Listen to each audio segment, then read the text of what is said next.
w'igihugu ujejwe kurwanya ikiza ca coronavirus bakoranye kugira ngo barabire hamwe ibibazo bitandukanye bijanye no kurwanya umugera wa coronavirus hano mu gihugu. Ico mwomenya rero nuko hariho ingingo zafashwe.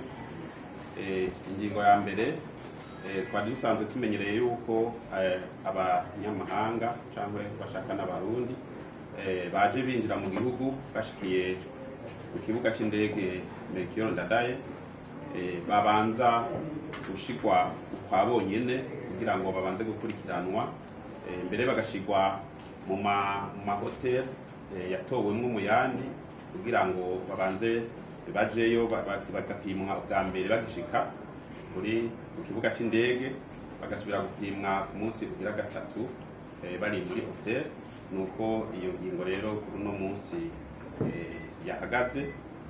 Ubu uko bigiye kugenda nuko abo bose bashika ku kibuga c'indege ca Bujumbura bagiye kuzoshika hanyuma bace bafatwa igipimo hanyuma bace babandanya aho bobo bihitiyemwo. Hariho uzohitamwo kuja kwa wenyene muhira canke mu hoteli yihitiyemwo wenyene, ariko ubu ntibazoja muri ya mahoteli babatoreyemwo. Ni ukuvuga azoshika kuri ikibuga c'indege bamufate igipimo, eka mbere inyishu azoca zironswa mu masaha 28 zikaba zizomushikira ku buhinga bwa none hazoba ari hose twita email.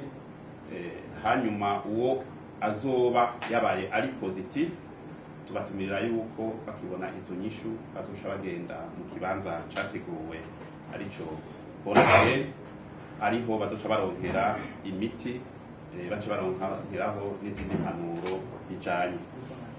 Mwomenya yuko iyo ngingo iraba abariko barashika kuri uno munsi, abazoshika ejo mbere n'abazobananya bashika, ariko ntisubira inyuma. Abamaze kwakirwa mu mahoteli atandukanye bazobandanya bakurikiranwa kurya nyene vyari bisanzwe.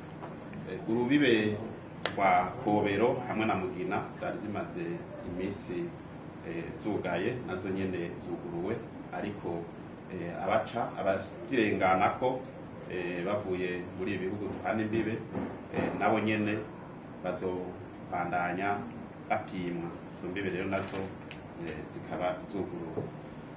Mu mugwi w'igihugu ujejwe kurwanya ikiza ca coronavirus baciye hirya no hino ikibazo kijanye n'umugera mushasha utamenyerewe wa coronavirus uvugwa mu gihugu c'Ubuhinde. Bakaba muri uwo mugwi babonye yuko ari ikibazo kizobandanya gikurikiranirwa hafi, nivyaba ngombwa leta izoheza ifate ingingo zibereye.